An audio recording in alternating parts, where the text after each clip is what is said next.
Sir ಈ ಕೋಪ ಅನ್ನೋ ವಿಚಾರದಲ್ಲಿ ಸರ್ ದರ್ಶನ್ ಅವ್ರಿಗೆ ಮುಂಗೋಪ ಜಾಸ್ತಿ ಇರುತ್ತೆ ಅಂತ ನಿಜ? ಸರ್ ಕೋಪ ಬರ್ತಿಗೆ ಎಲ್ಲರಿಗೂ ಕೋಪ ಬರ್ತದೆ. ಅದು ಸರ್ ಡಿಪೆಂಡ್ ಯಾರು ಏನು ಯಾವ ರೀತಿ ಬಂದು ಏನು ಇದು ಮಾಡ್ತಾರೆ ಅನ್ನೋ ಅದ್ರ ಮೇಲೆ ಡಿಪೆಂಡ್ ಸರ್ ಅಷ್ಟೇ. ಇವತ್ತಿಗೂ ದರ್ಶನ್ ಅವರು ಸರ್ ಯಾರಿಗೆ ಏನೇ ನಿಷ್ಠರಾಗಿದ್ರು ಅವ್ರ ವೈಯಕ್ತಿಕ ವಿಚಾರಕ್ಕೆ ಯಾರಿಗೂ ನಿಷ್ಠರಾಗಿಲ್ಲ. ಬರೀ ಅವ್ರ ಸಹಾಯ ಮಾಡೋಕ್ಕೆ ಹೋಗಿ ನಿಷ್ಠರಾಗಿರೋದು ಅವರು. ಅವ್ರ ಸ್ವಂತ ವಿಚಾರಕ್ಕಂತ ಯಾರಿಗೂ ನಿಷ್ಠರಾಗಿಲ್ಲ ಅವರು. ಈ ವಿಚಾರದಲ್ಲೂ ಅದೇ ಭಾಳ ಮುಖ್ಯವಾಗಿ ಕಾಣಿಸ್ತಾ ಇರೋದು. ಪವಿತ್ರ ಗೌಡ ಅವ್ರಿಗೆ ಹಾಕಿದಂಥ ಒಂದು ಕಾಮೆಂಟ್ ಇಲ್ಲಿ ತನಕ ಬಂದಿದೆ ಅಂತ ಅಂದ್ಬಿಟ್ಟು ಸರ್ ಅದು ಅದೇ ಸರ್ ನಮಗೂ ಗೊತ್ತಿಲ್ಲ. ನಾವು ಅದೇನು ಅಂತ ಸತ್ಯ ನಮಗೂ ಏನೂ ಗೊತ್ತಿಲ್ಲ. ಯಾಕಂದ್ರೆ ನಮಗೆ ಯಾವತ್ತೂ ಅವ್ರು ನಮಗೆ ಈ ಥರದಲ್ಲಿ ವಿಚಾರದಲ್ಲಿ ನಮ್ಗೆ ಯಾವುದೂ ಡಿಸ್ಕಸ್ ಮಾಡಿ ಏನೂ ಗೊತ್ತಿಲ್ಲ. ನಾವು ಟಿ ವಿ ನೋಡ್ತಾ ಇದ್ದೀವಿ. ಅದೇನು ಅಂತ ಇನ್ನೂ ನಮಗೆ ಯಾಕಂದ್ರೆ ನಮಗೂ ಮುಖಾಮುಖಿ ಯಾವುದು ಸಿಕ್ಕಿಲ್ಲ ಮಾತಾಡೋಕ್ಕೆ. ನೋಡೋಣ ಸರ್, ಒಂದಿನ ಸಂದರ್ಭದಲ್ಲ ಸತ್ಯಾಂಶ ಈಚೆ ಬರ್ತಿದೆ ಸರ್ ಅಷ್ಟೇ.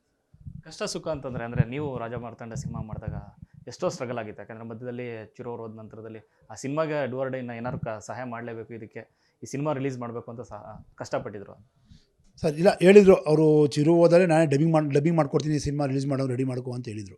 ನಾನು ಆವಾಗ ಆ ಟೈಮಲ್ಲಿ ಯಾಕೆಂದರೆ ಇವರು ಧ್ರುವರು ಸಾವು ಮುಂದೆ ನನಗೆ ಮಾತು ಕೊಟ್ಟಿದ್ರು. ಯಾಕೆ ನಂದು ಒಂದು ಮಾನವೀಯತೆ ಇರಬೇಕು.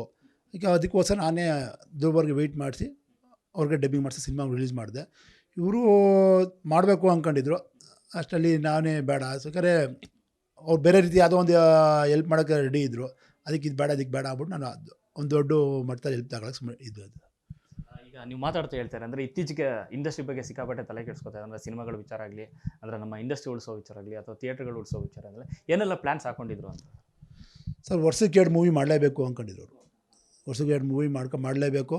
ಯಾಕಂದರೆ ನಮ್ಮ ಥಿಯೇಟ್ರವ್ರಿಗೆಲ್ಲ ಪಾಪ ಸಮಸ್ಯೆ ಆಗ್ತಿದೆ ಅಂತ ಪ್ರತಿಯೊಂದು ಬರೋ ಹೀರೋಗೂ ಹೇಳ್ತಿದ್ರು, ಪ್ರೊಡ್ಯೂಸರ್ಸ್ಗಳು ಹೇಳ್ತಿದ್ರು, ಸಿನಿಮಾ ಆದಷ್ಟು ಬೇಗ ಮುಗಿಸಿ, ಬಡ್ಡಿ ಫೈನಾನ್ಸ್ ತಗೊಂಡು ಬಡ್ಡಿ ಕಟ್ಕೊಂಡು ನಲ್ಬೇಡಿ, ಇವತ್ತಿದ್ದು ಏನು ಇದಿದೆ ಅಷ್ಟೇ ನೋಡಿ ಸಿನಿಮಾ ಮಾಡಿ ಅಂತಲೂ ಬುದ್ಧಿ ಮಾತು ಹೇಳಿದು ಉಂಟು ಸರ್.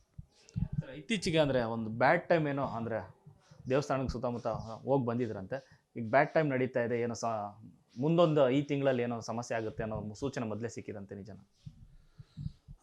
ಅದು ಅಂತಾರೆ ಸರ್. ನಾವು ಟಿ ವಿ ನೋಡಿ, ನಾನು ಟಿ ವಿಲಿ ಯಾರೋ ಹೇಳ್ತೀರೋ ಅಂಥವ್ರೆ. ಅದು ಇರ್ಬೋದು. ಮಾಮೂಲಿ ಒಬ್ಬರು ಅವ್ರ ದೇವಸ್ಥಾನಕ್ಕೆಲ್ಲ ಹೋಗ್ತಾರೆ, ಬರ್ತಾರೆ, ಎಲ್ಲ ಮಾಡ್ತಾರೆ. ಎಲ್ಲರಿಗೂ ಏನೂ ಮಾಡೋಕ್ಕಾಗಲ್ಲ ಸರ್. ಎಲ್ಲ ಒಂದೊಂದು ಟೈಮ್ ಅನ್ನೋದು ಇರ್ತದಲ್ಲ ಸರ್. ದೇವರು ಅನ್ನೋ ವಿಚಾರ ಬಂದರೆ ಯಾವ ದೇವರು ತುಂಬ ಅಂದರೆ ಚಾಮುಂಡೇಶ್ವರಿಗೆ ಆಗಿಂದಾಗ ಹೋಗೋದು ನೋಡಿರ್ತೀವಿ. ಈ ದೇವರು ಅನ್ನೋ ವಿಚಾರದಲ್ಲಿ ಆದರೆ ಅದಕ್ಕೆ ನಿಷ್ಠೆ ನಡ್ಕೊಳ್ಳೋದಾಗಲಿ ಮತ್ತೊಂದಾಗಲಿ ಅಂತ ಮಾಡ್ತಾ ಇರ್ತಾರೆ ಸರ್. ಅವರು Chamundeshwari Dharmasthala, Chamundeshwari Dharmasthala very very miss ಮಾಡೋಕ್ಕಿಲ್ಲ ಸರ್. ಅವರು ಬರ್ತಾನೆ ಇರ್ತಾರೆ ಸರ್. ನ್ಯೂಸ್ ಫಸ್ಟ್, ನಿರ್ಭೀತಿಯಿಂದ ನಿಮ್ಮ ಪರವಾಗಿ.